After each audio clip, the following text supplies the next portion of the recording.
Okay, let's start the second class today. I think some law is a very specialized subject. So in this sense, I think many of you who not to know the law will be kind of allergy or it's not good, happy for the legal discussions. But basically, this first class is a framework, especially human rights regime or human rights instruments. This is important for refugee protection legal paradigm.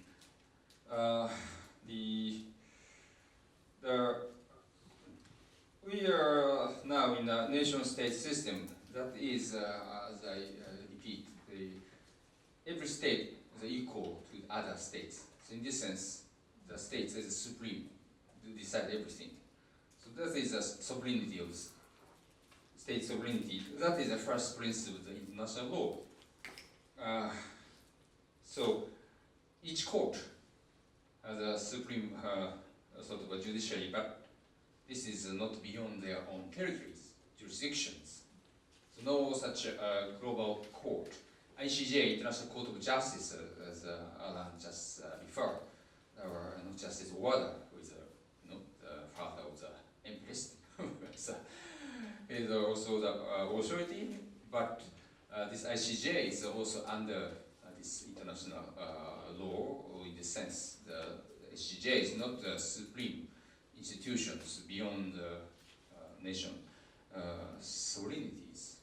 But his argument, maybe some of you already read his paper. Actually, his paper is based on his lecture. He came to Komapa, I think 5 or 6 years ago, when he was still working at ICJ, discussed this human security and international law. This is quite utopical international law professors and practitioners. And if I am not misunderstanding his argument is, sovereignty is not any longer so absolute.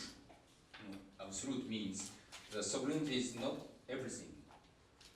International society we are sharing this international societies, international issues, international securities. So in this sense, the international law, treaties, conventions, these are based on the consent of the state. So in this sense, sovereignty is still there. Without consent, no state can be bound. Unless this is a kind of a customary law. Customary law is any one law is customarily agreed. So in this sense, almost all just believe this is a customary law. That is a law. But in this paradigm, the gradually the world is shrinked. The global issues, everyone's concerned. So in this sense, human rights is now understood international concern. So human rights sometimes challenge national sovereignties if it's so serious, so big. In such a case, it is also close to the international securities. It's a concern. International security is, of course, a concern. That's why we have a Charter of the United Nations, international organization, which is created to address these international security and international concerns issues. The human securities idea is actually to expand this room for the international concerns. Global warming. Every year, Japan will be hit by the unprecedented size of the typhoon and so on. Maybe this is based on the global warming. This is also not controlled by Japan only. Every country have to work together, otherwise we cannot solve these global issues. actually the left over the nation-state system. Nation-state system, everyone belongs to the state. So this is controlled by their own government. And these people are protected by their own government. But some people are not protected or persecuted. Sometimes because of national security. National interest, national security is a good reason for the persecuting these peoples. So these people who are not protected by the state, the government of their own state, who will take care, who will protect? That is issues. That is actually historically the Khrushchev-Nansen. Khrushchev-Nansen, you know the origin of the UNHCR. Khrushchev-Nansen, such a famous guy, actually is appointed first High Commissioner. This is a kind of a delegate of the state. These people have to be protected by this man, this famous man. It's origin from the European context. This man will issue a passport for them to secure their freedom of the movement or something like that on behalf of their own state, because own state will not protect them, rather they are persecuting. So in such a situation, this man, this figure was a respected figure, considered to be provide such a surrogate protection. So that is the origin of the sort of refugee protection, international protection, and this was adopted to this Geneva Convention. We will discuss now the status of refugees and so on. And this refugee convention is not only the isolated convention. This is all this along of the development of the human rights treaties, conventions, and the efforts of the human beings to work together as a partnership beyond the state's national interest, because we also have a same threat.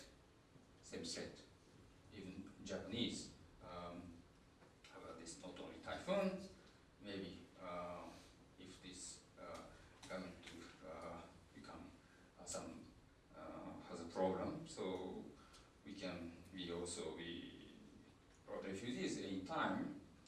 So in such a way, we sort of fraternity or the brotherhood of the whole human beings created this paradigm. So that's discussed the first class, right? Thank you. So please continue. Thank you, Sato Sensei. That's a very good lead into the convention itself, and the whole concept behind it. And you're right. Countries like New Zealand and Japan, we're very similar. We're both on the edge of the Pacific. We both have a lot of volcanoes. We both have shaky problems from time to time with earthquakes. And also we've got sea all around us. And here you've got the Sea of Japan, one of the roughest stretches in the world. New Zealand, we have the Tasman Sea, which is even rougher, which is the reason why we have a lot more insularity, if you understand me. We've been protected from the world. If you are in Europe, or even in the other continental places, Africa particularly, and also Latin America, when people get at risk, they just walk across the border, or try to walk across the border, and escape from it. And big movements, as we've seen out of Syria lately, and we're seeing in Venezuela right now. People just walk across. And so the reality of the refugee situation it becomes more obvious if you think of it in that way. And the insularity of New Zealand and Japan is very similar. And so that's why, to our mindset, to a large degree, it's harder to grasp than it is if you're in Hungary or you're in you're in Tanzania or somebody's just, or you're in Rwanda. It's much harder. I was actually in Tanzania some years back, and Lake Tanganyika, which is huge, and would swallow up Japan, I think, and New Zealand on its own. On its own, the boats were just coming across there from Burundi and coming into the camps there by the day. And so it's just a totally different concept. And you have to deal with those mass arrivals and so forth. So you can, if you see that concept, and in fact we'll talk later on and perhaps in the other course about these recent compacts, the recent compact on safe regular migration and the refugee, the compacts which were just passed December last year by the UNHCR, which are trying to give more rule of law in more depth to the treatment of both migrants and refugees by countries. And believe it or not, it was unanimously approved. It hasn't been signed up unanimously, but the basics to it were. So we might look at that, but it just brings it into, and that, when you read that, you look at it and you think, it doesn't really impact on countries like us at all, because most of it is about this movement of people in large numbers across Africa, across the Mediterranean, Syria, into Turkey and so forth. But that's no reason why we should sit back and say, I'm all right. I don't have to worry because I've got this lump of ocean around me. So it is harder to grasp. Actually, it's a point, while I think of it, so to sense it, do you know, have you got in Japan mass arrivals legislation in case X million start arriving from North Korea or something or other? Do you have the ability to, is the law on the books to handle those cases, mass arrivals? No. I don't know. Do you As think far as I know, you don't have it? No. Well, you should have it. And I hear government just have a secretly. Yeah. Well, I heard the other day, and I can't remember the exact source, but there was an exercise done on if 800 Rohingyas arrived in a boat in Kyushu, and an intergovernment group got together to decide what should be done. Well, having done that, the first thing they should do is put some law in place that makes it easy to do. We have it in New Zealand, it's never been used. Touch wood, as we say. The Australians have that problem, but have a very odd way of dealing with it. So, but I won't start on Australia, we'll be here for 6 weeks discussing that. It's a huge problem. Anyway, coming back here. Just for this point, do you know why the Japan be a signatory of the Refugee Convention? I've got a good idea, but you can tell me. In fact, Japan also received boat people from Vietnamese boat from people. The CPA, yep. Vietnamese boat people. They arrived in Kyushu, some Omura or some port, right? At that time, we are not prepared at all. So government was considering they are allowed to land or not. So this small boat is just be on the water, even the Japanese bay, but not allowed to land. Once it's allowed to land, that is a new sort of a problem for Japan. So they are wondering what to do. So almost 1 week, just boat is drifting over this. So American embassy was just gave some rescue boat just took them and to United States of America. So it's a really shame of Japan at that time. Then we also received many sort of boat people from the ocean, small boats. They are just come also rescue. So then the government start thinking of the signatory refugee convention and also some special care for the humanitarian sort of actions. So at that time, I think just small boat just awakened Japan for wake up for the humanitarian.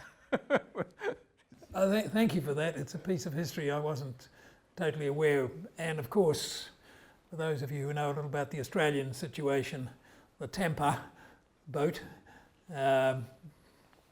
was landing off, trying to get onto Christmas Island. And even though they had a refugee convention, the Australians didn't know what to do with it. And since then, there have been many, many. And of course, the solution to that was, guess what? The Pacific solution, or the New Zealand solution. Ask somebody else to take them, which is what they did. And so, when you don't want to take responsibility yourself, pass it on to somebody else. But really, coming back to where we are, the reason why we were talking about that sort of mass arrivals and so forth, countries need to look, where do we find some rules? And where we find the rules is in the Refugee Convention itself, or close to it, and to international concepts that we've just gone through, legal interpretation of that, the treatment of refugees in the country of asylum, how they're treated when they get here. All of these things are in international law. And so this is what you use as background to write your own law as to what should happen in mass arrivals. And I say 2 or 3 years ago, we did it in New Zealand. We've never had a mass arrival, fortunately. But if it did happen, the law is on the books to handle it, and handle it within the rule of law and within the refugee law that we've built up in New Zealand to do it. So there wouldn't be a panic. You just wouldn't have to rush off and do it. We had one time about 20 years ago, there was a boat from China and a mixture of Vietnamese and Chinese on it, came down and they said they wanted to come to New Zealand. And it was a wooden boat. And it started to break up. And so they were off the coast of New Caledonia, which is about halfway between Australia and New Zealand. And it's very rough water. So anyway, they came into New Caledonia. The New Caledonians didn't know what to do with them. They said, we want to go to New Zealand. And some willing official from the New Zealand embassy in Noumea started to go down and give them visa applications, which is rather amusing because it wasn't New Zealand. Anyway, then some lawyer there woke up in New Caledonia and said, this is, at that time, metropolitan France. You are entitled to claim refugee status on metropolitan France. So somebody rushed out, and 95 of them claimed that to be assessed by the French. The French sent a whole team out there, and Francois Bernard is a great friend of mine from Paris, on the Paris Conseil d'État. He came with a whole group and they assessed everybody there and they approved the lot. And so they now live comfortably in Europe because they have the right to the whole of Europe as French citizens. So it's an interesting little aside, but the law allowed them to do that using established refugee law. Okay, so that's what they're for. It's to present prevention and to solutions. Right, next one. I'm going through these things now quickly because we've talked about them a bit. So it includes the international bill we spoke about, plus specialised conventions, which are all in these sort of books here, for torture, genocide, slavery, all these other major human rights treaties and conventions that spell out what to do with such people. Right, next one. Sorry, let's go through these rather quickly. Specialist groups, such as the Statelessness Convention. The Geneva Conventions are about the Geneva Conventions on war, I'm talking about. Even though the Refugee Convention is often called the Geneva Convention, I prefer to call it the Convention on the Status of Refugees, CSR, and the protocol which internationalised that in 1967, as opposed to these ones on the laws of war and what's called international humanitarian law is what's based is on the Geneva Conventions. There's a series of them. Children, there's the UNCRC, the rights of the child. CEDAW, there's a whole lot of racial discrimination in the next one. And so, yeah, go, that's fine. There's nothing much else there. And then some of these, particularly ones that post-date the Refugee Convention, actually have not a court, but they have tribunals which will assess how you're doing, how countries are doing. Like particularly the Human Rights Commission, Geneva and elsewhere, people send their reports in and they're assessed, and teams of people come out and go through and check your human rights records. And states turn up, and I've sat through a couple of days of it once, and countries like Japan are sort of tested about, but why did that, like the case you've just had, why did this Nigerian guy die in your prison when you were holding him? Why have you got several thousand people in detention when they're not criminals? All they've done is asked for asylum. Those sorts of tough questions. And I sat on one, funnily enough, in Taiwan, which is not even part of the UN. They've made their own provision up to do it, and the ex-head of the Human Rights Commission, Novak, he sits on the board of that. And so it is, again, a human... The ability to have it assessed at an international level is a weakness in the Refugee Convention. Frankly, I don't think there ever will be, because nobody will ever agree to it. But it would be good if there was, because then you could take questions of law to such a body to have it determined. In the meantime, what we're using is a body of law taken from the convention itself. All of these types of conventions coming into it as well, which tell you what are abuses of human rights and what you should do with them.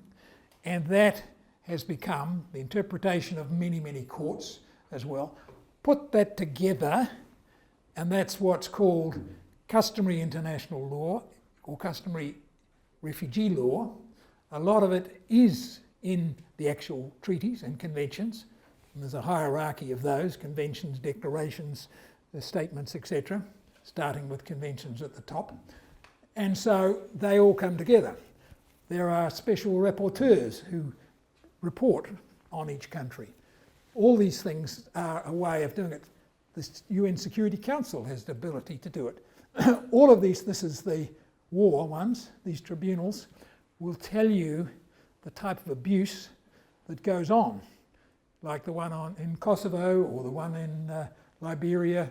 So there's a lot of law in that is related to this area, and sometimes as judges you have to refer to understand those situations. Anyway, yes. You can then go to the regional level, as I said, the ECHR, which is very similar to the Refugee Convention but much wider. This is against death. This is torture. 8 and 9 are about family and so forth. And so you can actually have, under the European Convention, a flagrant, not just, it's got to be a really strong abuse of the Convention, and get protection in European countries, not just for the refugee type situation, but beyond that, whether what's called flagrant breaches. Okay, now of course the EU has set up its own set of qualifications and procedures for dealing with refugee situations. And there's a lot of law on that. I think it's now in about its 4th or 5th set of directives. And that they are very similar really in nature to the Refugee Convention and international refugee law itself. There are some minor differences, I won't go into them here at the moment.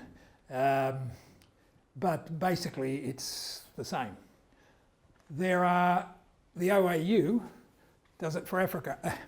And in the African one, as Sato Sensei was saying earlier, it extends beyond the Refugee Convention to climate refugees, to people who are flooding, inundation, all those sorts of things.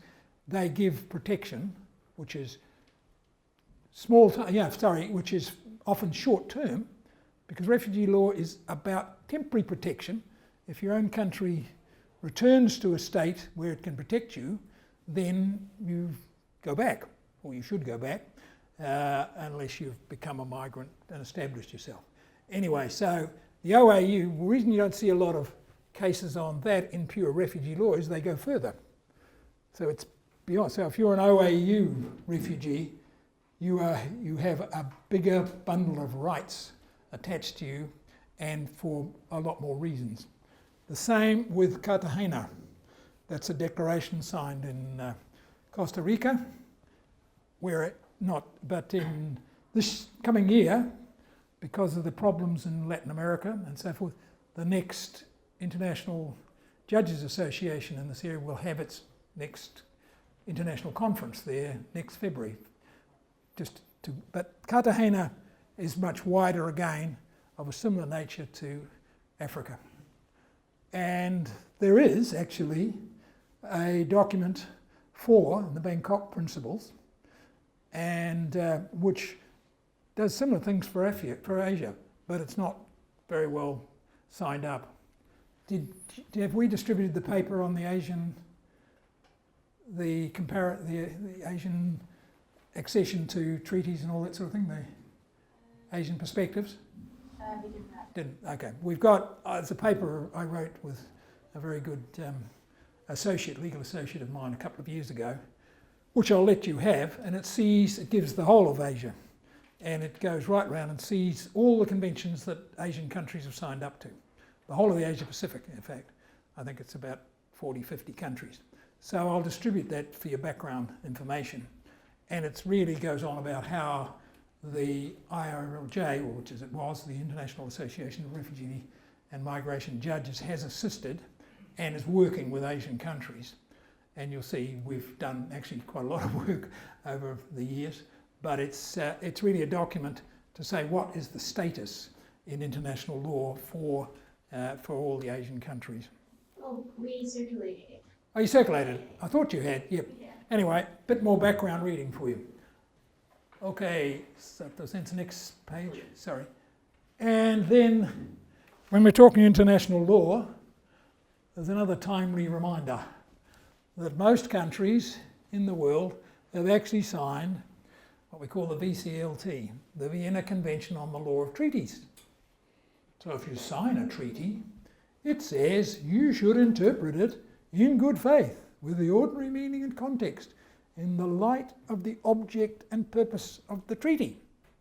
So we go back to the Refugee Convention and you read the preamble, and so if you're going to sign it, why don't you follow it? So that is the reason behind that. It's called, and the internal laws, you should not make internal laws to undermine the treaty. Pacta sunt servanda, as in Latin. If you sign the pact, keep to it. That's the background. If you were lawyers, you would have that drummed into you. And so this, again, it's signed by Japan, and it's signed by 178 countries or something or other. So it's a real strong part of international law. So if you're going to sign a convention, don't sign it. If you don't, because it's a treaty, and there is international treaty law. And if you're not going to sign things, okay, that's your choice. But international law has a background to it. This is it. Okay, just timely to remember that there is that behind. Okay, next one. Oh, sorry. IARM is... Oh yes, sorry. Let me take I'll tell you all about this quickly. There's a homepage. So. Yes, but what I will do, did I give that to you? There's an article just been published in a number of European papers by the current president, Catalina de Klerk from Belgium, who's a Belgian judge. And it explains the whole background and what the ILJ does, or the IRE. Now we changed the name. It's the IARMJ now, that's the IARMJ. J, sorry. Yep, J, yep. Judges. Very easy for me to remember, because A, I drafted the new constitution with another judge, and B, my initials, just give me the pen, Yes. are ARM. Very easy. So the president said, well, you helped draft it, we'll call it the IARMJ. Much easier to pronounce. So that's how it started. Anyway, that's a joke. But in the early 90s, around the world, as you know, in the 80s, people, with the fall of the end of the Cold War and the fall of the Berlin Wall and such things, there was, and air traffic, 747s and all the rest of it, huge people movement came all around the world. And coupled with that, there was people wanting to get away from the dying communist regimes and so forth. And so you had lots and lots of people started claiming refugee status. Every country, really. We had, even in New Zealand, they had big numbers. And it happened to coincide with some wars in India, the Punjab, after the Amritsar problems with the Sikhs particularly. It happened to coincide with Tiananmen and the Tiananmen Square problems and all the students that were in the country. I presume you had a similar thing here, but even in a tiny country like New Zealand, we had about 10,000 students, and none of them wanted to go back in a hurry since it was a student movement, or largely. So all those things led to claims. So suddenly you had judges getting cases from governments as to was this a refugee or not. The UNHCR were swamped. They couldn't handle it because they used to do a lot of it, like he did, used to do it themselves for a lot of countries, and in a few places still do. So they said, you've got to do it yourself. And so to start doing the confirmation process yourself. So they did, and lots of countries then set up tribunals to hear cases and or widen the courts, administrative courts particularly, so that they could hear the cases. So this association grew out of all that, and with the basic desire that is, as it's a piece of international law, that all countries, probably where we're dreaming, if they all interpreted it the same way, we'd have cooperation and we would have consistent law. And that is the aim, because we said at the start, we're all about the rule of law here. So wouldn't it be a good idea, since it's the same convention, if we all interpreted it as close as we can?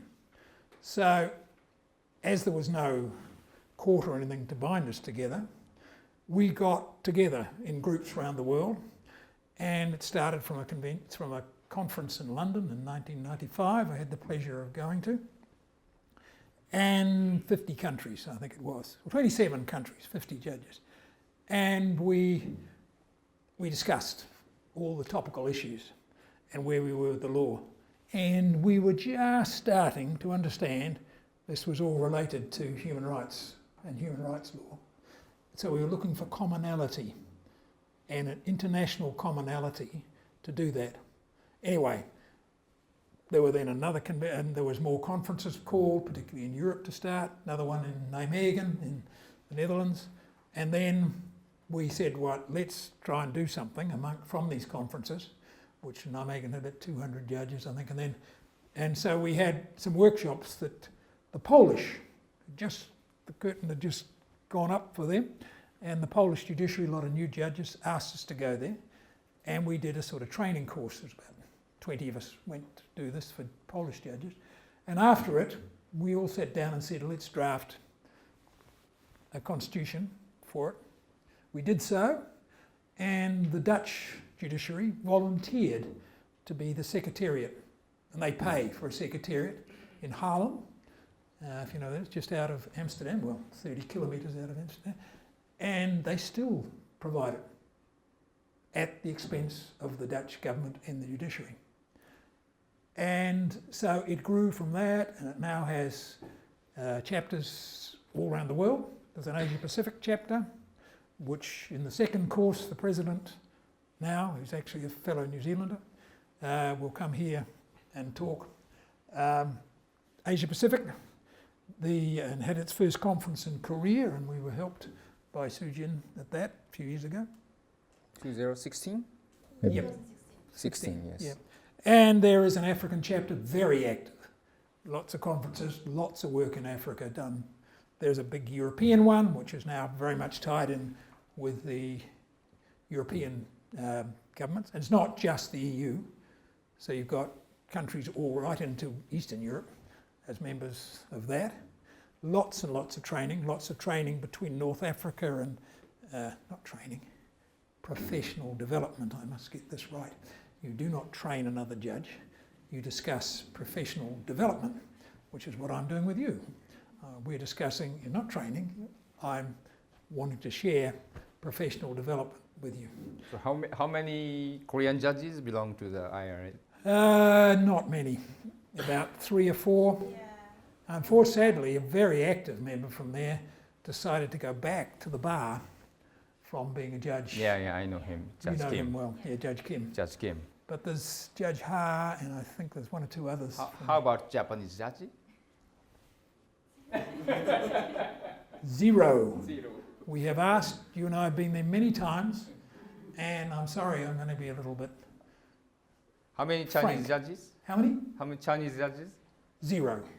Well, Judge, they don't even have a system. They are parties to the convention because you can't actually be on the Security Council if you haven't signed the conventions. So they signed it and then ignore it. And the big problem, it's another huge problem in Hong Kong. If I had time, I'd tell you because we do a lot of work there. So Hong Kong, through a very contorted system, actually does assess whether you're a refugee. But they do it according to domestic law, which I sit at the part, in a strange sort of way. But someday when you've got a little time, it's complex. Because they start effect from the Convention Against Torture they have signed, and they come down. Convention Against Torture, their own, the basic law, you know, the one between China and sets up Hong Kong. Then their courts have said the way you interpret the basic law is being a refugee. That's where persecution is defined. So therefore you go to determine whether they're a refugee. Not because they've signed the convention and they adamantly tell you they're not parties, but they go through a process to decide which is the refugee. And because that standard is wider than the other two, than the CAT and so forth, we try to say to them, do it the other way around, do the refugee status, then if they are a refugee, you won't have to bother about the other ones. And you'll cut your backlog and all the rest of it. Anyway, they don't listen. But that's a problem, and the backlogs go up and the problems. To be honest, they're cutting their backlog because they appointed about 300 part-time judges to do the work. Anyway, won't go down that track. Okay, so Next, please. So we've talked a little bit about the concept of surrogate protection earlier on, and we noted that the Refugee Convention is part of the international system. In fact, it's a human rights instrument.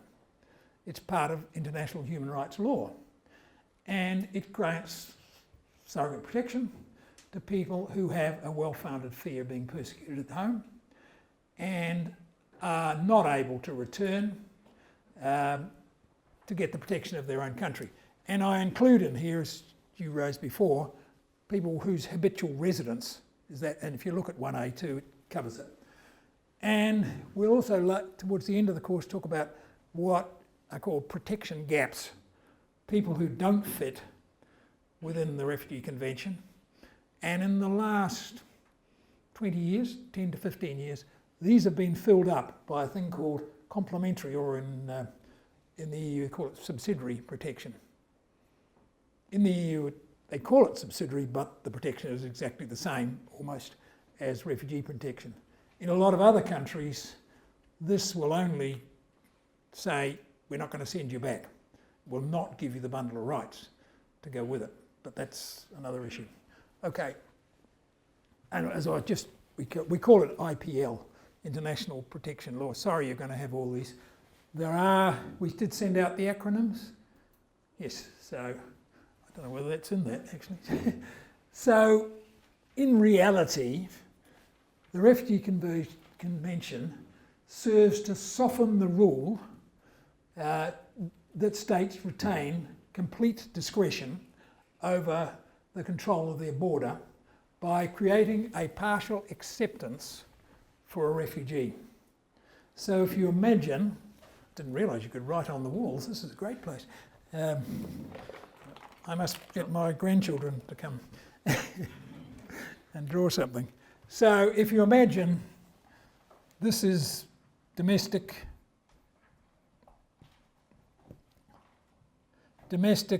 immigration laws. This is the border,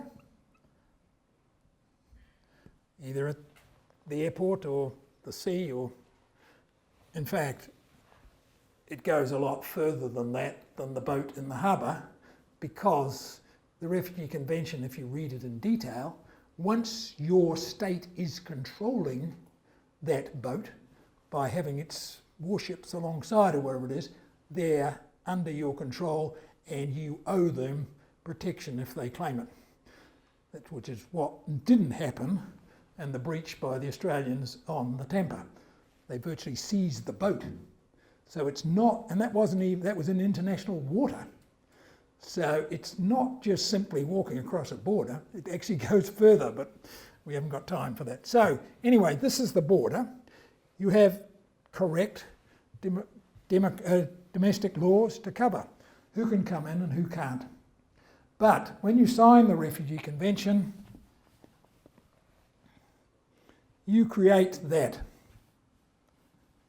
And Article 31 of the Refugee Convention says that if you have no documents, or your documents are fraudulent or what have you, and the only way you can get here, and you come across the border at that point, or come into your country, and you say, I am a refugee, you are presumed to be a refugee, and your state, and the state, each individual state can have its own procedures as how it does that. It cannot make up the law again because it's already in the Refugee Convention. And so you come across there and you are excused this. You should be given some sort of visa for migration purposes that recognises you're called an asylum seeker, and you will not be sent back by what is termed, the French term, refoulement. It's called non-refoulement, which just means do not send me back.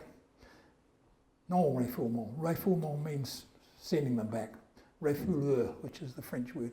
But, and because historically conventions were in French more than they were in English, that's in the history of international law anyway. So that's where it comes from. So effectively, you're making a gap in the fence.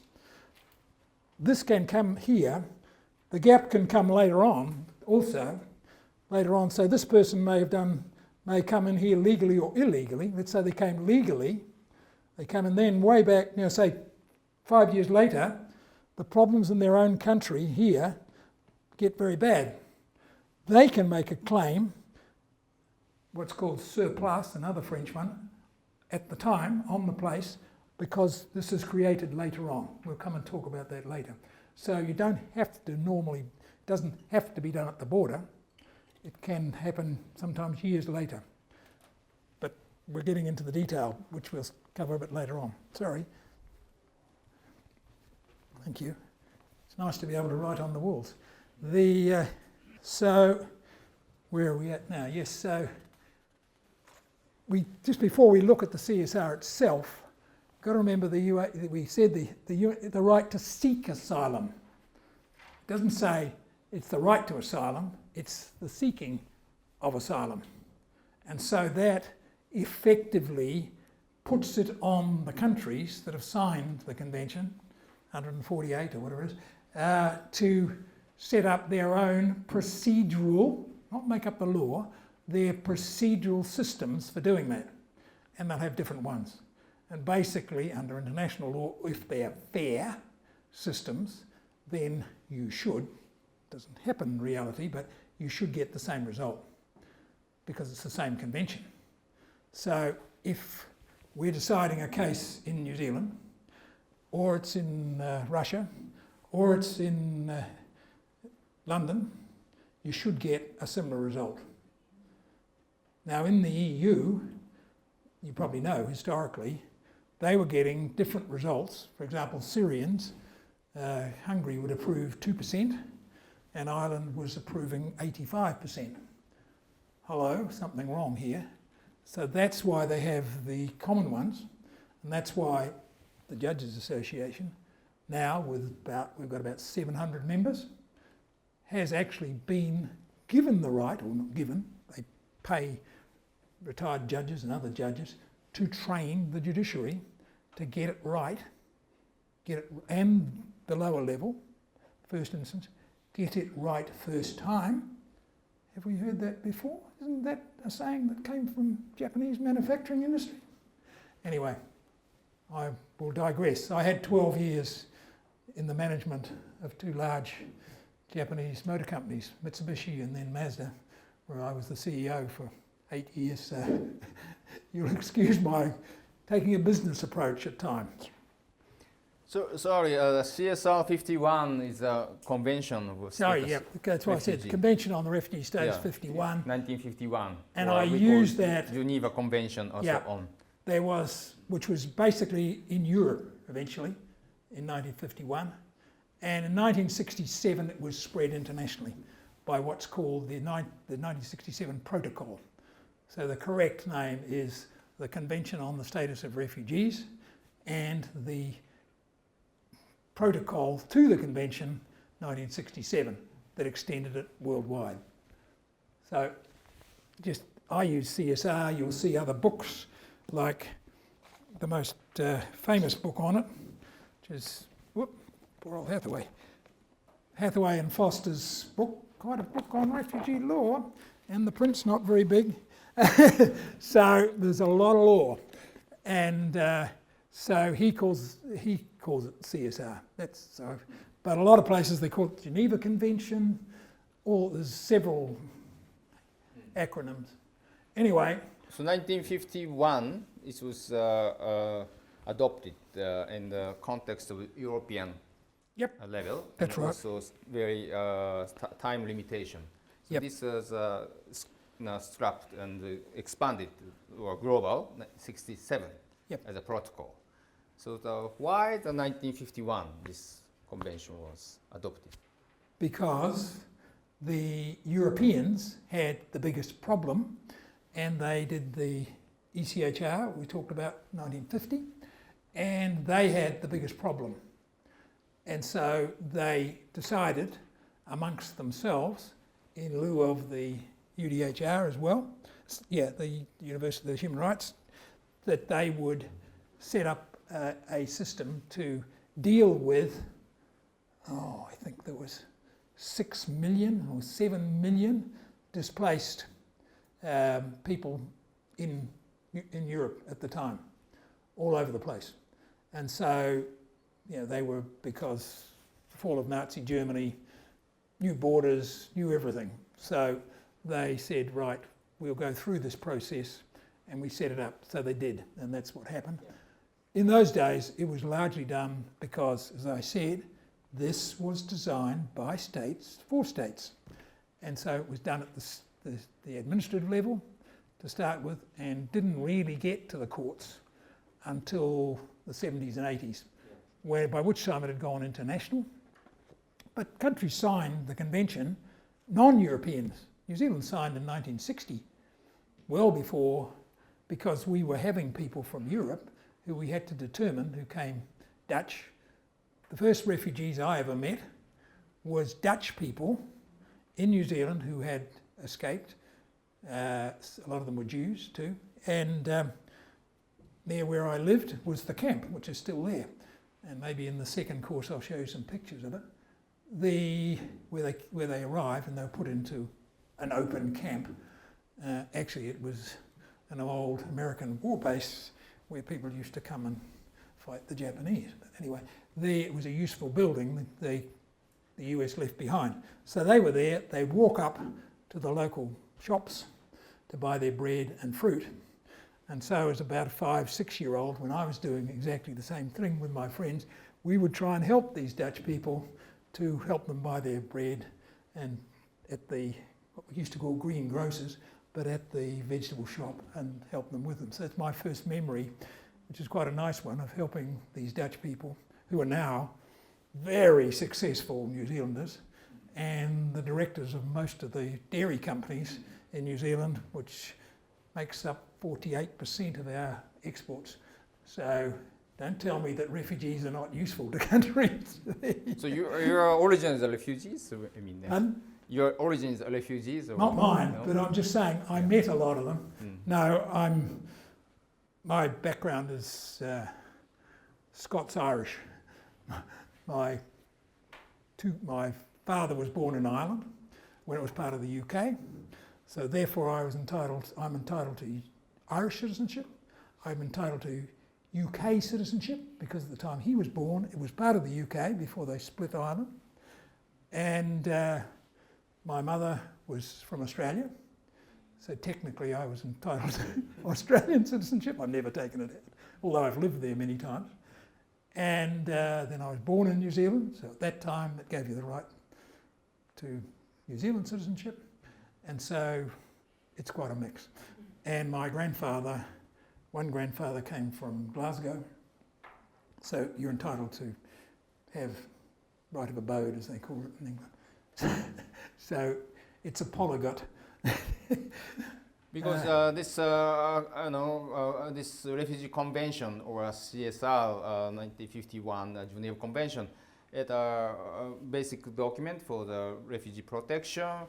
But just let me clarify, because it's very technically a bit difficult for the undergraduate students, in fact. And why the 1951 is adopted, I think one is, of course, as he mentioned, Holocaust or any sort of a serious human rights violation actually is deeply related to its war, World War II. So after the war, UN Charter was created. In fact, human rights is one of the top sort of principle because of the international security. This is the background of human rights. And then Refugee Convention also just emerged this background. Before that, any state has a right to receive any defector. This is a state rights, no state's obligation. No. Under this convention, signatories have obliged to protect, provide salutary protection. This salutary protection is non-refoulement, not to send this refugee back to the origin. Yep. So, for instance, Nazi Germany or such a situation so bad, if they go back, they'll be persecuted. If it's so well-founded, such a fear was established, the state cannot send this person back to the original country for the persecution. That is a basic sort of framework of the methodologies of the. So the point is, who are refugees? That's why this status of refugees. This convention just defined who is the refugees. That's right. Okay. So in this sense, the judges are always just discussing about the interpretation. What is the definition? Yeah, we'll come on to that now. We're going to go through that in a lot of depth. One little paragraph probably has more law written on it than any other paragraph in the world. But good points that you make there. This is the first time ever that an individual right arose. We looked at the UDHR and it talks about the individual and human dignity for them and all that sort of thing. It also grants the right to seek asylum as an individual, an international right for every person on the earth to do. Prior to that, as Sadhu said, states gave en bloc views, such as White Russians after the fall of, after the Bolshevik Revolution, Assyrian Christians after Kemal Ataturk decided he would hang them on every post from Istanbul to Ankara. One way of making sure you knew you weren't welcome. And so the Assyrian Christians, by Nansen, as he was talking about, who was the first commissioner for refugees, and they were given documentation and the ability and not sent back. So, but it was done block at a time. So you were an Assyrian Christian, ipso facto you became a refugee, and there were lots of problems came up in those interwar years as to what rights you had. So seeing all that and the experience in post-45, when the states got together, they said, we've got to fix this. First of all, we make it an individual right, because that covers what we were trying to say. So the individual has the international right to seek asylum. Secondly, we must define who's a refugee. We'll come on to that in a minute. Here, Article 1A, 1A2 as it's called, which is the definition. The only definition. You cannot, as a state, make up another one or undermine it as to what it means. And then it's got other ones. It's not, you see, as I said, it's got defined, it's not just wide open, you can get it. You've got to fall within here. And the Article 1B, C, D, E, F, either you can be excluded because you already have some sort of status in Palestine, that's 1D. You, under 1F, you can be, under 1C, very topical, we'll talk in the second course.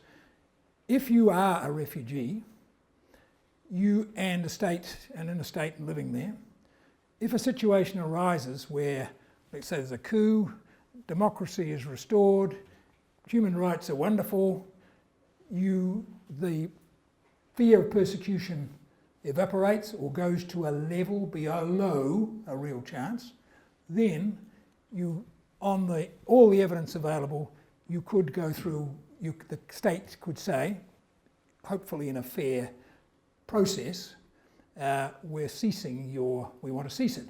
Go through it. The refugee is entitled to do it. It's a stricter hurdle than refugee status itself, and cessation can take place. All right? That's why I said it's temporary. You don't have to give refugee status permanently.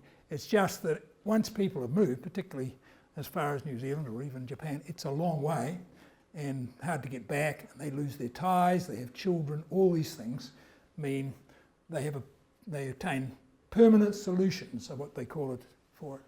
Anyway, so, and that's the definition. Then there's a whole code of how you treat them. They're entitled to education, we'll go through that. They're entitled to labour, they're entitled to the right to the courts, they're entitled to a whole lot of basic social and human rights.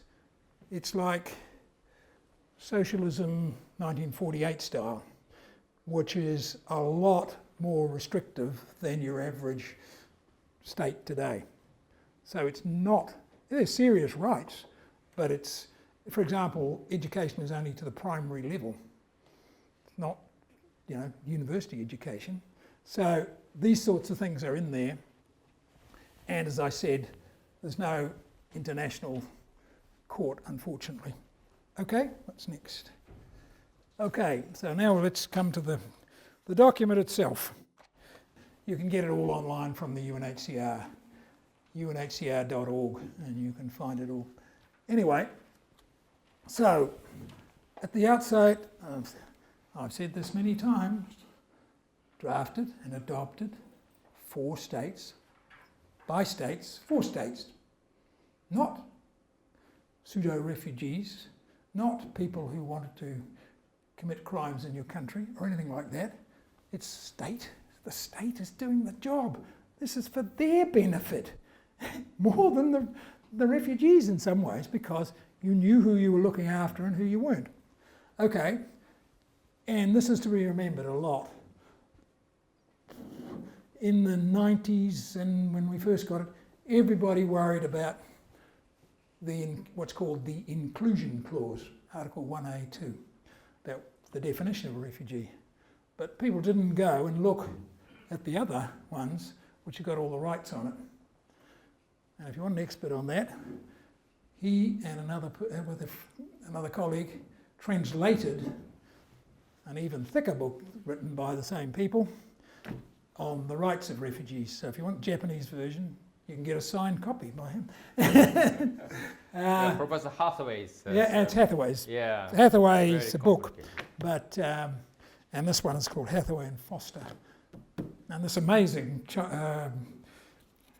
now American, isn't he? He was Canadian guy who, quite young, in the late 80s, wrote the first book called The Law of Refugee Status. This is the second edition. The first edition was that thick.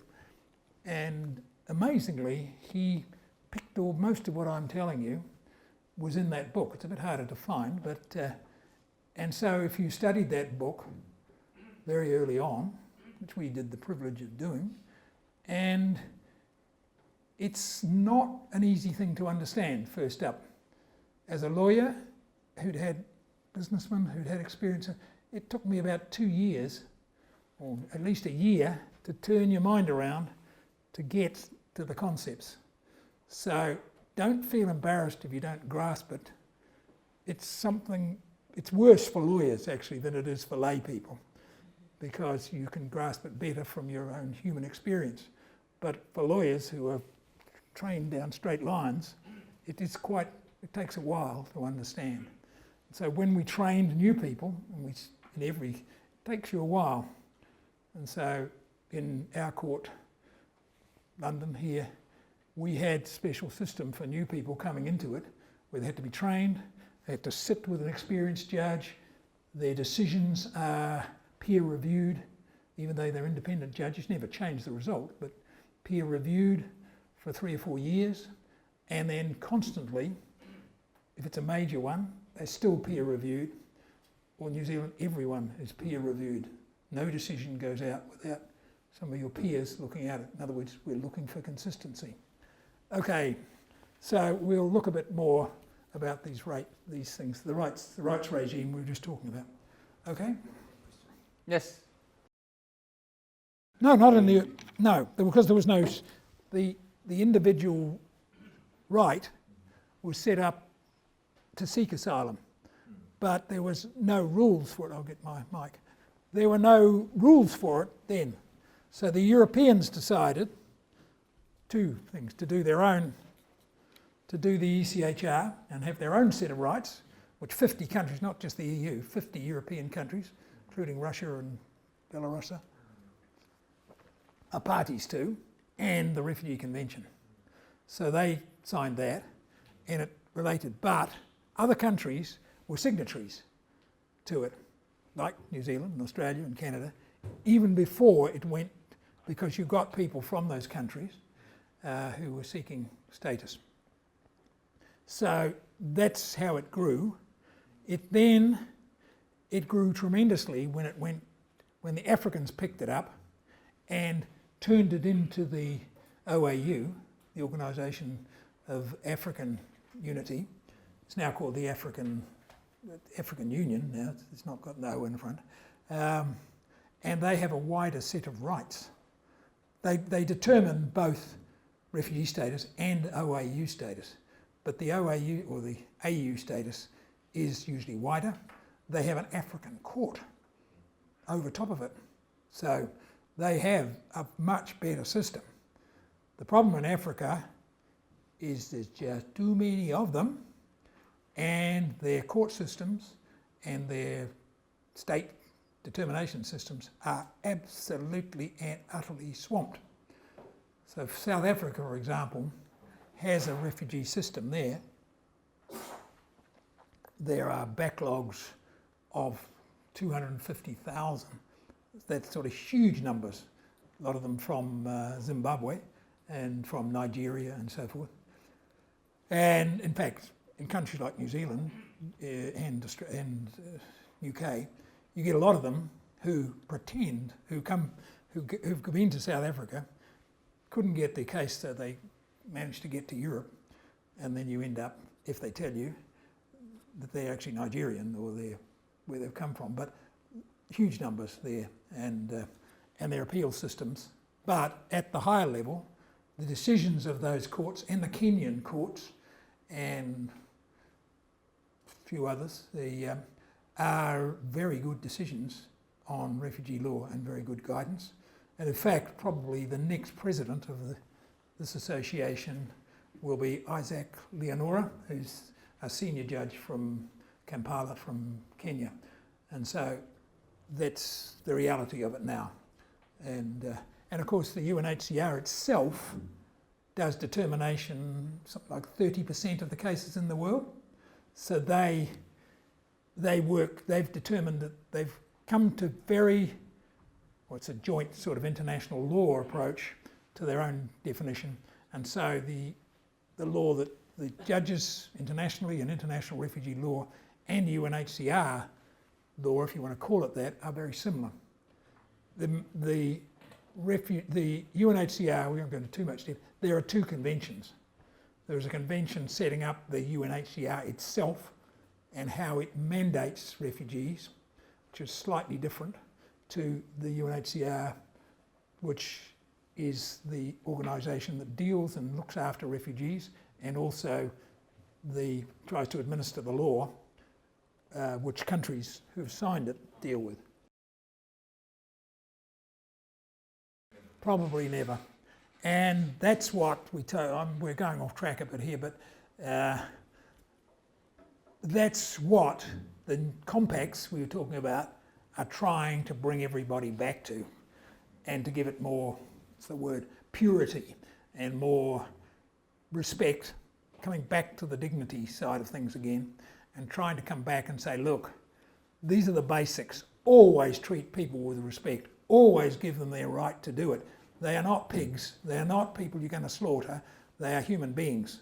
And so that's what these compacts are trying to reinforce. They're not mandatory. You don't have to go into them.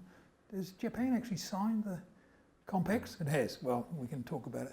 And so it's an obligatory thing. It's not like so many other things in international law. These are what you should do, and to give them the basic rights. And so it's trying to restore that in the chaos of international movement you're talking about, and driven by Europe, of course, and driven by Syria to a great extent, to try and keep things, and the migration thing going with it, because these movements are mixed refugees and migrants. In fact, again, coming back to the 10,000 cases or so I've done, there's no such thing as a pure refugee who there'd be very few. Everybody, when they move, goes for a better life. Maybe a life that's free from persecution as well, but if they can, they want to get to feed their kids. They want to do the basics. So you cannot have, I don't like the term economic migrant. There's no such thing as a pure economic migrant. Life's more complicated. They come for a mix of reasons. Sometimes it's got refugee status in it. Sometimes it hasn't. It doesn't make them a nastier person. It doesn't make them somebody you should not respect. It's just another human being trying to do their best in the world, just like you and I are. So that's what those compacts are about, okay? Right, so read through these bits. This we've got, if I haven't given it to you, is a very good paper written in 2010 by the UNHCR, which you can look up. It's obviously on the website. And if you look that up, read it through, it's a very, very good background to what we've just gone through. Okay, there are units, it's talking about the recommendations. and particularly on family unity, which is, I'm just giving you this as in, and read the preamble itself. Like every convention, read the preamble, because it gives you the reasons why they're doing it. And when you read that, you'll think, oh, that's what we've just been talking about today. Hello, somebody else thought of it before us. But that's really what this is about. Okay. So, let me give you a bit of a quick overview first. This is another set of slides which go into depth, which we won't, I don't think we'll do now. Maybe later on in the course we can do it, which are really into detail, and I don't think we want to go there just yet. The history, Sato Sensei has been through quite a bit of it, and how it came about, how it went from the the history is thousands of years old. If you look in, all the old texts, in the Bible, there are cases. In Greek history, there are people giving surrogate protection. In India, famous. Who's the most famous group that came to India 1,000 years ago? More than 1,000 years ago. 1,300 years ago. They're still there, and they own most of the businesses. People who fled from Iran. Aryan. Sorry? Aryan. Yeah, we call it. Okay, well, we don't call it. We call them Parsis or Zoroastrians. And so they were given in large numbers, and they're still there. And India welcomed them as a tribe to come there and escape from Muhammad and his armies, and later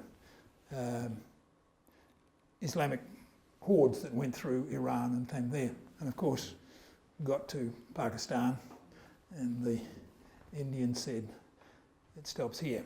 And so that's why they came across. But they're effectively refugees.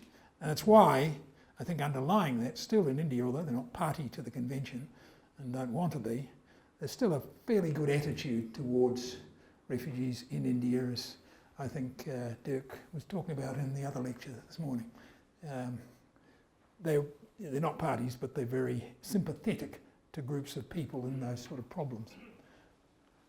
Okay, so let's go to the next one. And here it is.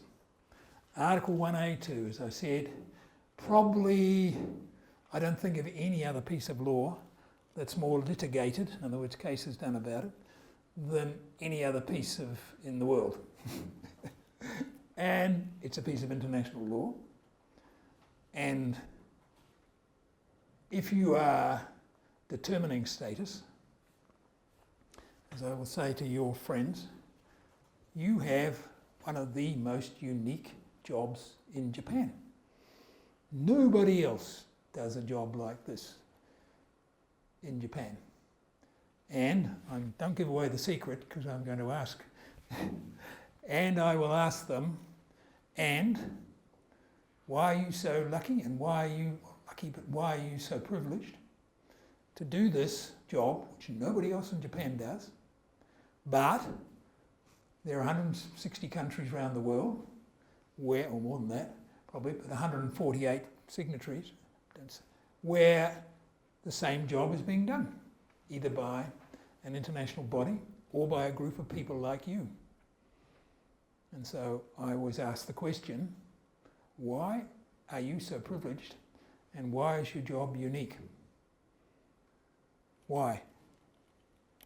Because you are the only people, with one or two minor exceptions perhaps for the Children's Convention, who are interpreting international law on a daily basis and making decisions which should be, for somebody in the same predicament, exactly the same in the other 148 countries. And so you have the privilege of being an international lawyer and an international interpreter. Nobody else in the country does that. So that's why your job is unique. And It's unique because your state is putting on you the obligation to observe that treaty. Otherwise, why did they sign it? So your privilege as a public servant is to carry out the duty of the state to meet its obligations under international law because it signed them. All right?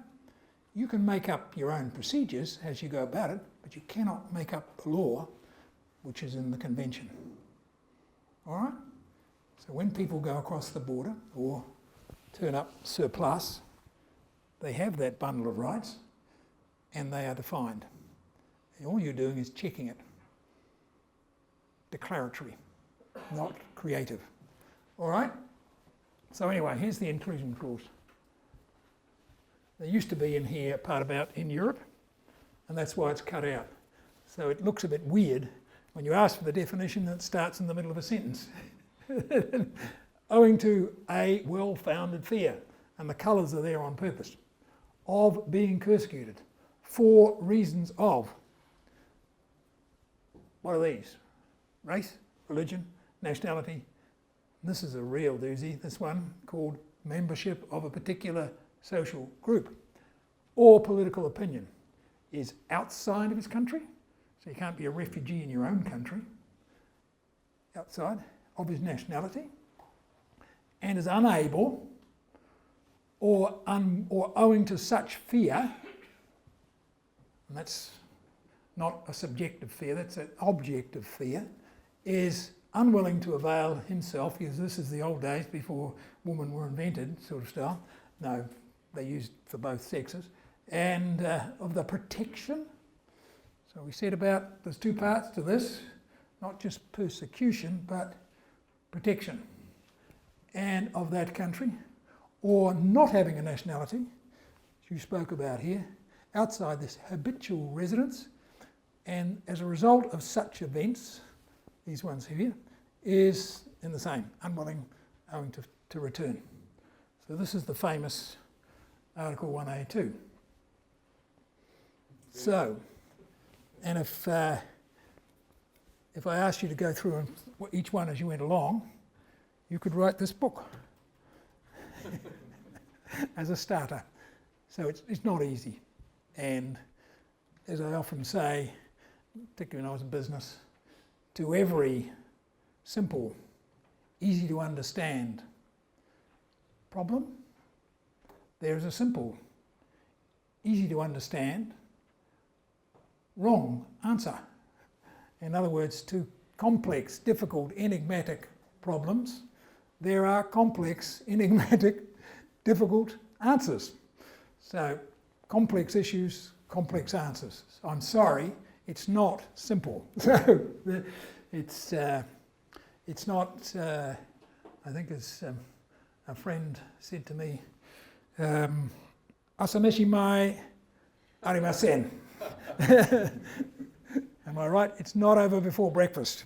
And or we say in English, it's not a walk in the park, if you understand. Totally different things, you know, one about not having your breakfast and the other one, but that's what it means. It's tricky. Okay, so that's the convention, and we're going to look through some of those details as we go along. It's got, as I say, three parts, we said before. We've had a quick talk about that, so we'll cover it further, cessation. And this part, this has become extremely topical in Japan since last year. Do you know why? So topical that the MOJ... Yep, you're right. Second, because it has opened a door. I think the court didn't realise it had actually opened, but it is, you cannot cease a refugee status of somebody who is already a refugee. And you can only be a refugee if you fall within Article 1A2. And you have that status and bundle of rights when you apply, because you're outside your own country and you're applying. So you And so what you're doing is checking it against 1A2, not by some local rules that appear to have happened here and in other countries.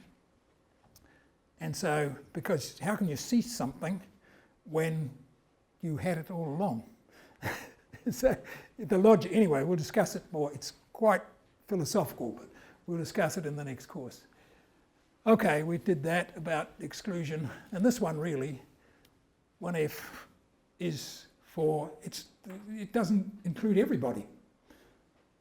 If you're a really nasty war criminal, you've committed serious, and that's very serious, non-political crimes in your country of origin, or you've committed an act contrary to the purposes of the UN, which is a little bit hard to define, but then you can be excluded from protection. So you've got an inclusion clause, a cessation clause, and an exclusion clause, all right?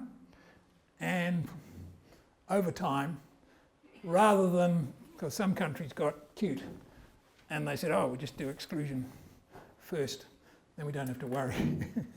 So they started excluding everybody and pretending that they'd had a knife fight or somewhere or other in a country, and therefore they'd committed a serious crime. It's not that simple.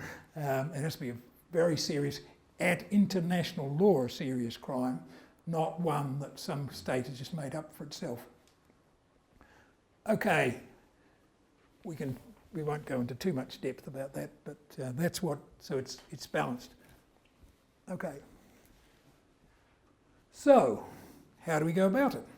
State by state, we're left with the confirmation process, and the terminology is used, comes from the UNHCR, refugee status determination. That's what RSD is, and that's a huge job done by states and by the UNHCR. As I said, the UNHCR does about 30% of the international recognition itself. So I think we put RSD in the, hopefully we put RSD in the acronyms. And when they arrive and or make a claim, in other words, the surplus take situation, there was an Iranian case the other day you're probably aware of, just a decision, where the person converted to Christianity, and they have a lot in Korea of that nature, subsequent to their arrival, and they then say, because in some strict theocratic states like Iran, in other words, ruled by religion, there'll be a serious risk of persecution if they go back, so they can become a refugee that way. So that's why we have the process. Okay, let's look at the next one. This is a statement from a group of 65 judges who got together in Madrid in 2012, and I had to chair the meeting. Whoa, 60 judges going in 60 different directions. But they represented all the countries in Europe, plus EU, plus Norway, non-signatory states, Iceland. I think we had people from I think Russia, some other states as well. Oh, Canadians came. Don't think we had any Americans, but and anyway, at the end of it, we said sound international law is based on international. So it's recognised by judges in all these countries on these practices. They've been developed and agreed and adopted by a significant number of national jurisdictions at their highest level, in other words, highest courts, and national and regional courts, such as the European Court of Justice in Strasbourg, the African Court in Kampala in Kenya, and the Inter-American Court, I forget the name of it always. So there are these regional international courts which have made similar statements. So it's not just plucked out of the air. There isn't one in Asia, unfortunately. So Asia then, like New Zealand and Australia and so forth, has to fall back on international. But this is all relevant because it tells you about how it's thought of internationally. So as I said, thus it may be appropriately termed a mix of actual international convention-based law, as I said, the stuff that's in these, plus customary, which Sarutan talked about, plus customary international law. So that's the package. So how do we go on and go through the process? So that's what so the association and that 60 or 70 judges, we sat down and wrote what's in that paper. We didn't write that.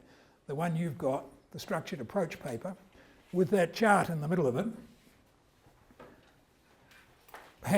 it's about third generation. It was initially a project set up by the EU called Credo. Oop, lost my thing. We've got. So the Credo project was established by the EU to try and get more commonality and consistency, particularly in the field of credibility assessment. In other words, how much of the facts do you accept? Not true or false, how much do you accept as going towards that person's characteristics or profile? And they found again before that, it all came with this EU directives, that there were 27 countries and 27 different varieties. You probably heard the American terms, Heinz, the people who used to make all the jams, they had 57 different varieties. So we often call it in English a Heinz. They're all the same, all different. So anyway, cut a long story short, the IMJ was asked to join the UNHCR and some civil society people to write up a judicial guidance, and the UNHCR wrote up UNHCR guidance at the same time. The right to protect, I think it's called. You could look it up if you wanted to. It's much thicker than our one. And we came up with, and we wrote, in fact I was one of the authors, with another British judge. We sat down in all places and went through it in Gozo. Do you know where Gozo is? Anybody know where Gozo is? Beautiful little island. Right in the middle of somewhere. Where? There you go. First thing you need to know when you're doing this, learn some geography. I'm being rude. But learn some geography and learn about the countries. Anyway, it's the island next to Malta. It's part of Malta, which is part of the EU. And also, it's where the EU have its European Asylum Support Office called EASO, another one, it's probably in the list. And you'll see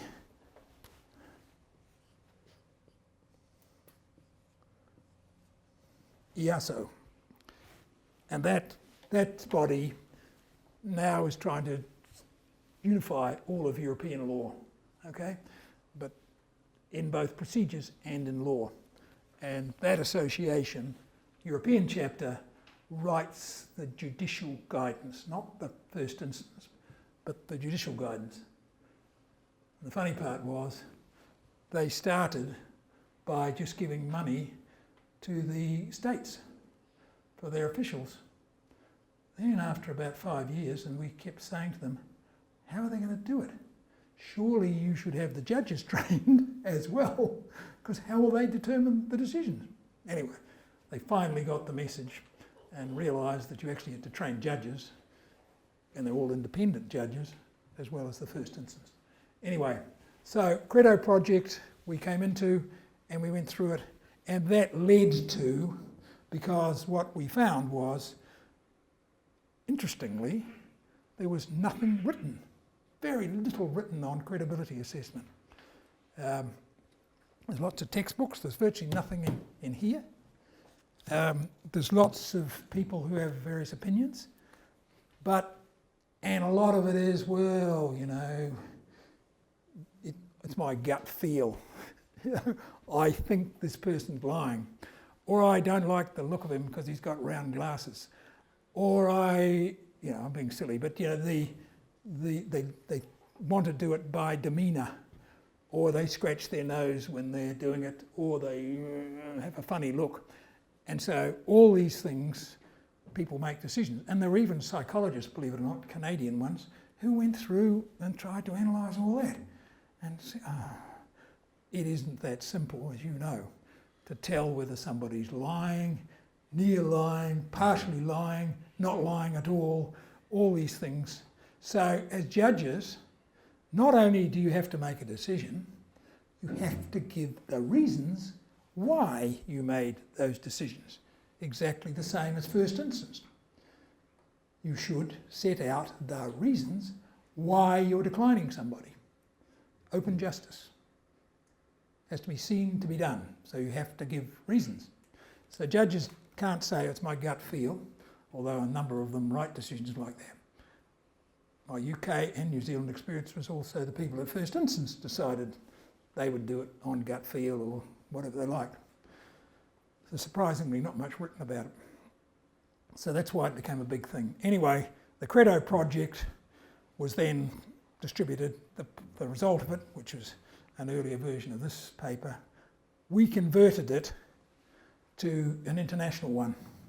And if you got the full one there, I've only got this is the chart out of it. But yeah, you got it there. So that one is, yep, that's right. So we published the first instance of that at the conference in Korea a couple of years ago, and it is what's called a structured approach to refugee determination. And in that document, which is slightly different, which is to the Credo one, the Credo one had all the judges and actually went back to the actual decisions of courts from about 30 countries around Europe to get what those cases actually said. And we pulled it all together, and as I say, 60 judges then worked on it for 4 days in Madrid and ate a lot of pelata, drank a lot of red wine and in the evenings, and then went back to work the next day. I'm being silly, but it's Madrid was then in the real depression, so they were very keen to have us. But anyway, so they're authority based. So a lot of the things in here are based, all right, they're primarily European, but there's law behind it. But to do this, going around Asian countries trying to find it would have been an impossibility. And so, and there are some African stuff and New Zealand, Australian, Canadian references in Credo as well. We tried to pull that in. But to do it internationally, that is it's the consensus or the what you can filter out internationally based on what was done in Europe and in other countries and the UNHCR. So that's how it's sort of filtered from that. And to do that, to look at credibility, we found you can't just do credibility on its own. You've got to go through a whole lot of steps. And that's the first step. Okay. So step one, and it's the, you've got the paper that I gave you, the structured approach paper, and you'll look at on here. This is written for judges, and it works almost the same for first instance decisions, and is useful for judges who are doing just pure error of law, what we call judicial review, and judges who are reassessing cases afresh, hopefully. The first thing is there's purely pragmatic. There are cases, and they should always be based on some analysis, hopefully by a court, what you call unfounded or clearly abusive cases. And it is not really for the state to decide what's an unfounded one. They should test it or give the reasons why it is. And there are a number of countries that have what's called a white list or something like that, that said New Zealand is, if you come from there and you claim refugee status, your claim is unfounded. It's probably right, but if you're going to have such a list, it should be backed up with reasons and research. They have that in the UK and a number of other European countries. So it's not just plucked out of the air. Because occasionally, amongst even that, we've had the odd case from the USA where people have been able to get refugee status because of some treatment or they just cannot avoid it. Usually a combination of religion and race. And they can't get protection for other reasons. But it doesn't happen very often.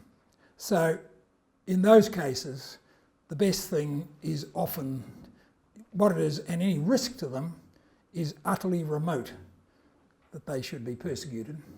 And so rather than take up the whole time, it can be done either sometimes on the papers by sending the information you have out to them and saying you're not a refugee because this is your human rights record, which you can obtain from country of origin information, Human Rights Watch, UN and so forth.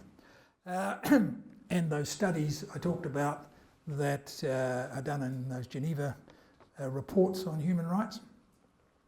And so they are so readily available that you treat them as unfounded, you give the right, and if there is an objection, then what will happen in the UK and New Zealand, if there is a real protest and the lawyers are going, we just have a hearing. Just call them in, have the hearing, sit down, go through it on appeal. The first instance people would have turned them down. Sit down, go through it and explain. And they're usually over in half an hour. You just explain why. The people are happy, they've heard. We get a lot of Fijian cases, other island nations come in that, and we just go through it, explain it, set down 4 or 5 cases in one day sometimes, write the decision that day or the day after, give it to them, give it back to them. They're then back in the hands of immigration, and they either remove or they stay for some other immigration reason. So they can be dealt with very quickly. And the problem is in countries, if they don't deal with that quickly, they build up backlogs, and then you get abuse. And the abuse is, sadly, because your system's not working in the first place. Governments create backlogs, not determination people. Anyway, we won't go on to that. So that's the first preliminary thing. The next thing, and this is the real start of it, is your credibility assessment. So if you look on there, you'll see the international law on this now, international refugee law, is objectively assessed. In other words, by looking at it objectively, not subjectively, the subjectivity in any claim is quite simple. And the word fear should not be misinterpreted. The word fear is there as a predictive problem in your future. It's not about fearing mice at night or something like that, or being scared. It's about your future risk to you, okay? The word fear is probably not the best word to use, but that's what's in the convention. And so that's why you look at it objectively. The subjectivity is quite simple. Why did they lodge the claim? If they didn't have the risk, personally, they wouldn't have lodged a claim. That's it. That's the end of subjectivity, because the words well-founded mean you look at it well-founded. You look at it objectively to find what is credible. Okay? And as I said, in the same paper, which we'll come on to later, we go through it in detail as to what the guidance is on credibility assessment. We can consider also other documentary evidence like medical, psychiatric evidence and so forth. There's a case we may look at in the second one where a woman had PTSD, or we will look at it, and the judge decided that he couldn't, she originally had been raped. The rapes were, plural, were accepted as having taken place, but the judge decided that he had a prognosis in front of him from an expert that the woman had PTSD, but it didn't appear in the report from the medical psychologist, whoever it was, the linkage that it linked back to the rape. So he said, I don't think as a judge that there's a link between the rape and the PTSD, therefore I decline her. So what's wrong with that? Or is it right? Is that correct? Do you think that's a correct decision? I'll be interested in your views. Because you can think about it. When you come to the second course, we'll see the actual case. Any views on that? Do you think the judge should do that? Or what? Yes. What do you think? What speciality does a judge have? What subject? You've got it. Do they have specialties in psychiatric? No. So how can a judge make a decision on a nexus link between rape plus the rest of her life for about 12 years in between and the diagnosis of PTSD? He could, but he didn't have the psychologist in front of him. He had just a report saying she's got PTSD. He'd accepted the woman had been raped beforehand, and he accepted a whole lot of other horrible things, plus the tragedy of about 10 years of her case being in the system here, and the uncertainty that breeds and causes. No, it's a pure error of law. You are not an expert as a judge in medical matters, so if you need that evidence, you ask for counsel, and in fact good counsel would offer it to say, because it is not a legal decision. It is a medical expertise, and you can assess experts' evidence for its own mistakes, but you are not a medical expert as a judge. So that is what we call a serious error of law.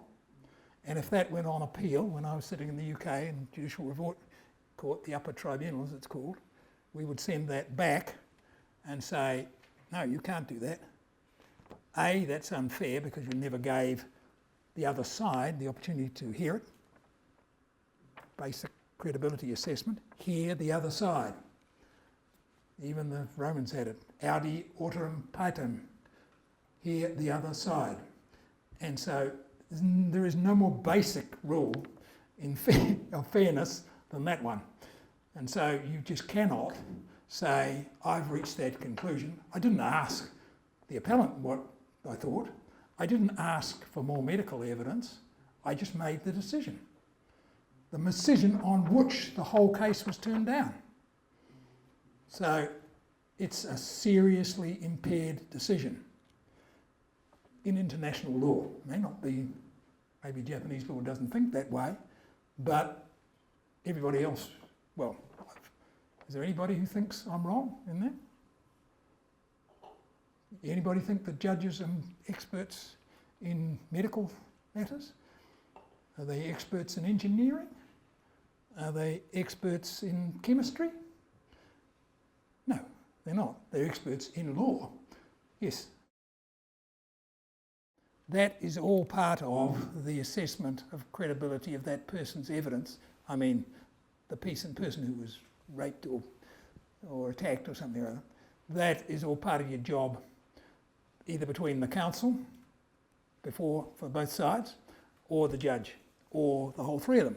Because in refugee law, it's a shared duty because it's an obligation on the state.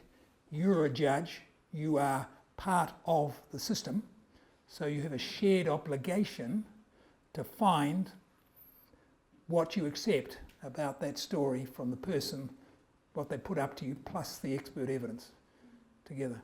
So, and we'll come on to it in a while. We come on to a thing called vulnerabilities, and it's a key part of credibility assessment.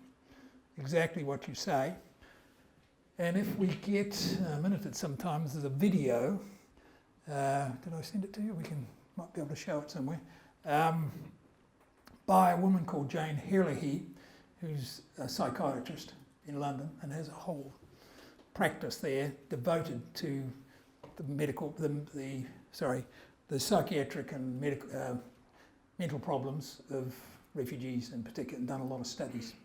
And Jane, there's a presentation she's made to the Irish Refugees Board and the Irish, first instance, I can make their name, the Irish officers anyway.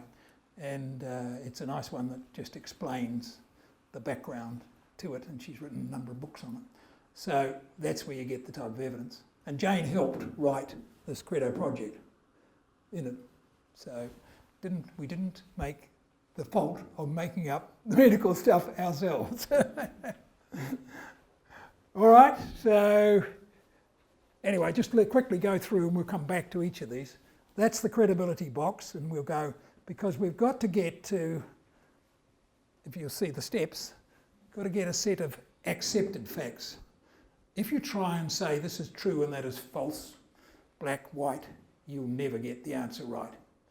You have to, in the totality of the evidence, or we say in the British situation, in the round, all of the evidence put together, including the medical and everything else, and the country information, do I think, give that, this is a person who is a middle-aged man who has been involved in political activities for X, Y, Z.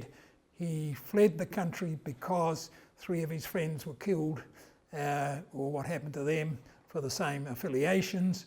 He was able to escape with a forged passport or on the across the border on a donkey or something or other. I've literally had that story many times. So, and he got to your country and he's claiming refugee status. So that's the type of case that you have to deal with and assess the credibility of those. And you may be bits that you're a bit worried about, but you put that all together, and if you accept that, I know profile's a horrible word, mightn't be in your language, but because it's related to criminals a lot, but you need a criminal profile to convict somebody of a crime. So therefore, you need a profile to assess characteristics. And I'm sorry, the English language, but characteristics is a better word. What are the characteristics? So because it's a predictive process, you're predicting the risk on his return. We say in English, you've got to get out the crystal ball and look. And so you try and get as much information, but you've got to know what type of person, objectively, what would happen to this person with this profile. And when you look at that New Zealand case, there's a partial acceptance of credibility. And so the judge there has then rightly taken the parts that are left and made an assessment of risk to such a person at a real chance level, not a beyond reasonable doubt, criminal or beyond type thing, and decided they were a refugee. So partial rejection of credibility, all reasoned. The rest, what's left, falls out. Accepted facts.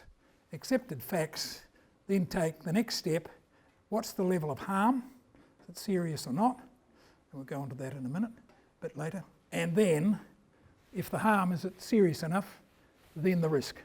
So that boxes are there for a reason. And if you follow the boxes, you don't actually have to do that if you've got it right. But for newcomers, particularly, if you go through the boxes one by one, you will not. Your risk of getting it wrong is minimised. That's really what the guidance is about. Okay, there it is. risks. And then beyond that, once you've done the risk, because you saw those 5 reasons, it said 4 reasons of race, religion, political opinion, membership of a particular social group. Those are the 5 reasons. We'll talk about those later. Most of them are fairly obvious, except membership of a particular social group, which only went into the convention at the last minute when the Swedish guy wasn't happy enough. Said, we're missing something there. So they added membership of a particular social group, which, because refugee law is a living instrument, changes over time, in these days, that's how women in certain countries become refugees.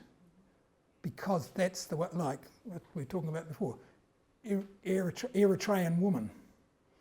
If you're an Eritrean woman between the age of 18 and 35 or something or other, you're called up for military service, whether you like it or not. And guess what happens when you go as a woman into a camp with a lot of young men in military training? Can you guess what happens? Wait. Right. 95%, they say, of the women are raped. So that's it. Do you think that woman's a refugee when she comes to your country?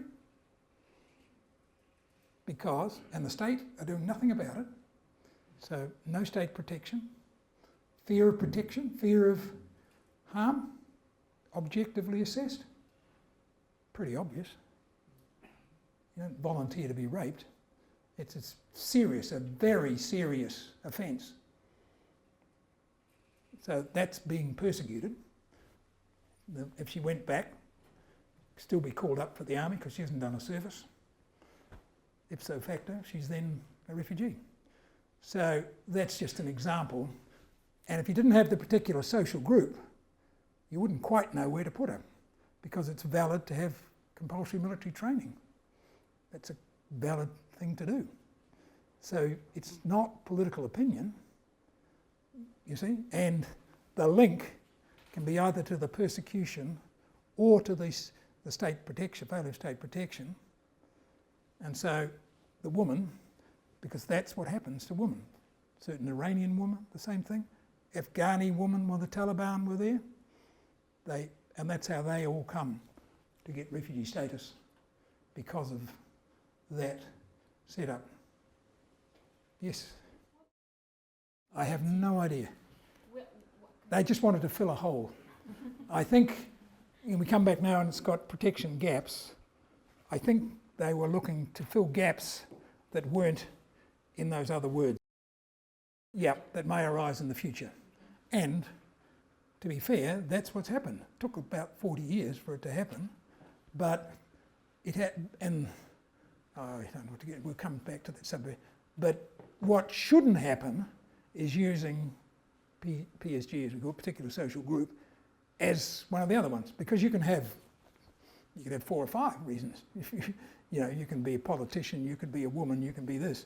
If the prime reason was political, but a lot of cases are on 2 or 3 grounds.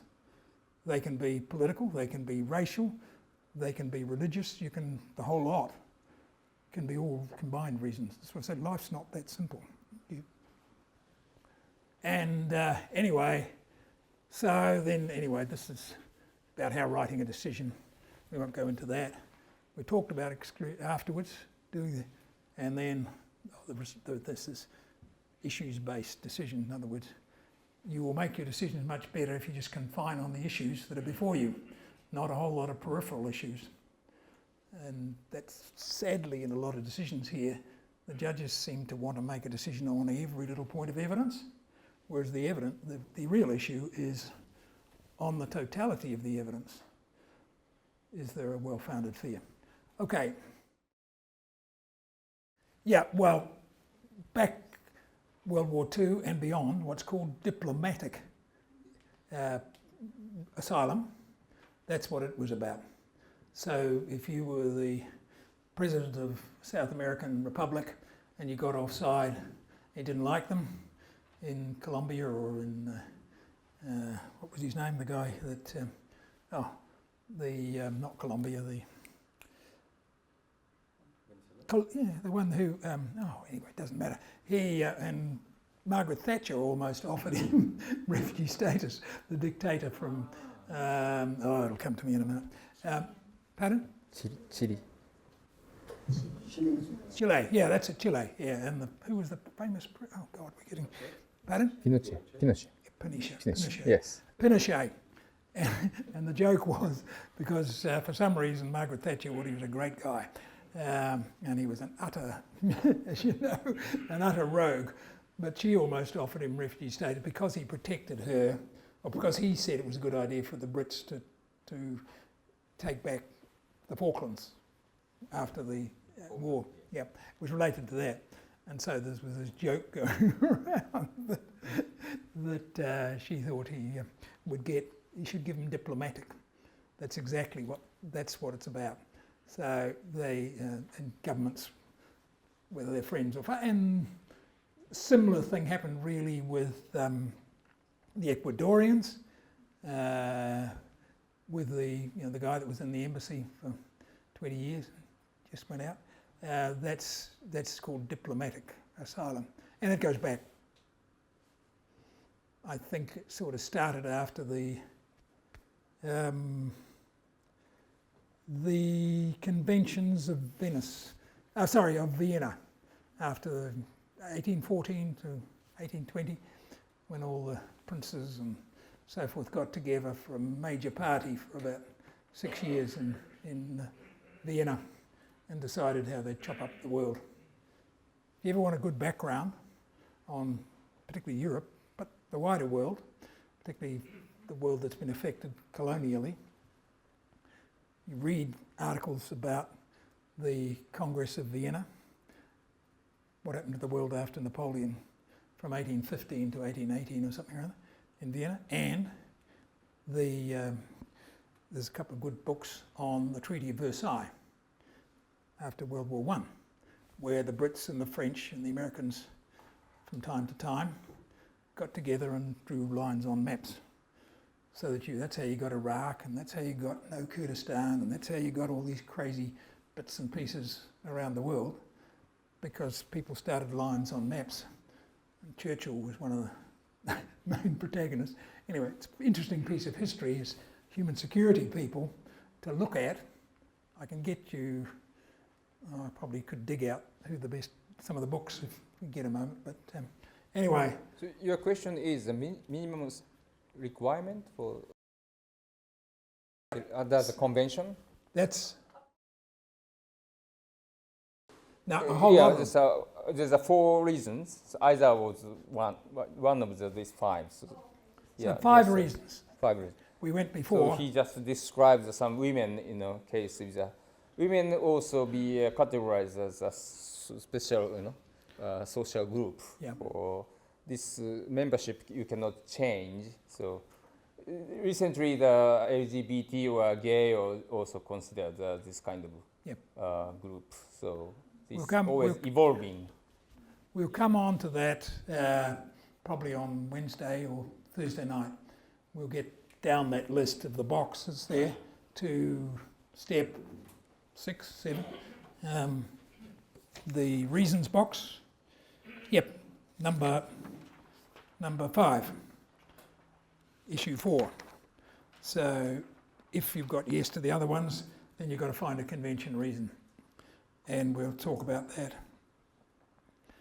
So it could be one or more, race, religion, particular social group. And as I said, all of those have been pretty well defined at international law.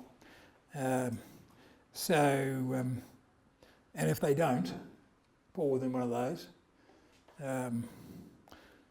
some categories like, for example, harder and harder to find, but like the Russian gangs or something like that, who may not fall within any of those, then complementary protection comes in, because if the state is in cahoots, working, as a lot of them are, with the Russian police, you're not going to get any state protection, or not enough protection to take the risk of persecution below a real chance. then you'll get complementary protection because you're one of those, I was talking about gaps, protection gaps that would come under. And depending on the country, at that level you probably won't get the full bundle of rights we were talking about that refugees get, but you'll get the essential non-refoulement, the non-return one. All right? Just simply to answer your question. Also, I think this is a relative scale. It's not absolute. Interesting case is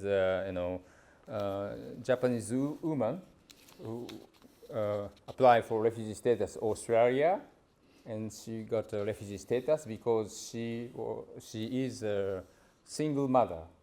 So according to the Australian authorities, a single mother in Japan will be persecuted in the social discrimination, so subject to discrimination. I don't know. This is plausible for you in such a way. So it's this especially the membership of special particular social group is a bit controversial things depending on the societies, I think. But in international law, sorry. That's right. Conflict is not. Prima facie, having the conflict is not. Even that's debatable, frankly. But that is not prima facie a refugee. But in Syria, just because there's a conflict going on, it is in 99% of cases an imputed political reason that they're running away. If you are pro the president, why would you run away? Unless you're occupied by ISIS or the rebels. And the other way around, if your area is and you're anti the regime, so you escape, it's political. How is it not political? No, it doesn't need to be. They're refugees for reasons of political opinion. I do not like the president, and I come from an area where there are rebels holding the ground, and I support the rebels. How can you not be a political? That'll be 90% of the cases. So I cannot understand anywhere where they say there's no convention reason for Syrians. Why do nearly all of them now? Why do the Germans take 1 million of them? There's no logic in saying there's no convention reason. What's not political about not supporting the regime? Tell me why. I don't know. I can't work it out. So, yeah, that's highly simplistic. Because there's a conflict going on does not mean that you are automatically not a refugee. That is designed purely for people who happen to be spectators, not taking a side and no imputed political opinion. You don't even have to have the actual, if the persecutors impute it to you, that's it. That gives you the political opinion. Okay, sorry, another question. That is not so simple and could be deemed to be a situation where there's a protection gap, for complementary protection, but it's really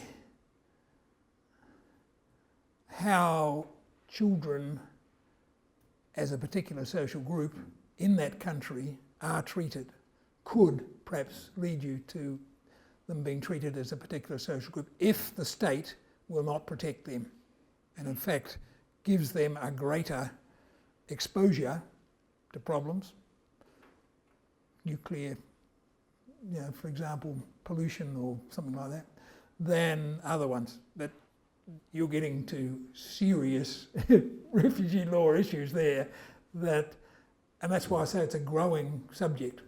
So it could be if those cases got to the higher courts, which they probably would in most European countries, New Zealand and other countries, Canada, that would be a real issue for judges to look at.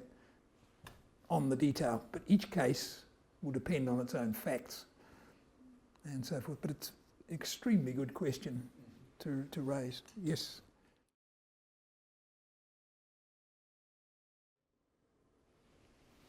Well, I wish you luck. No, it's more complicated than that. It's the risk on return. Where are they being returned to? Let's say it's New Zealand. So you've got the Syrian who comes from an occupied area, occupied by the rebels, okay? The Kurds or something like that.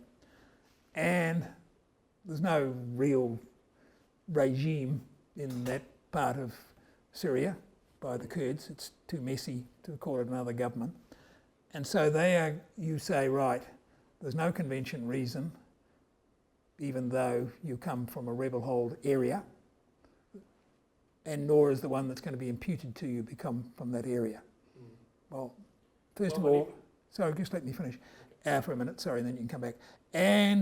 But the other thing you take into mind is you are the New Zealand government and you're going to return them because you find they're not a refugee.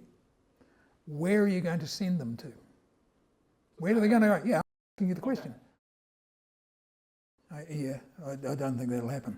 You'll find that the country evidence says anybody, they'll have an accent, they will have looks, they will have family.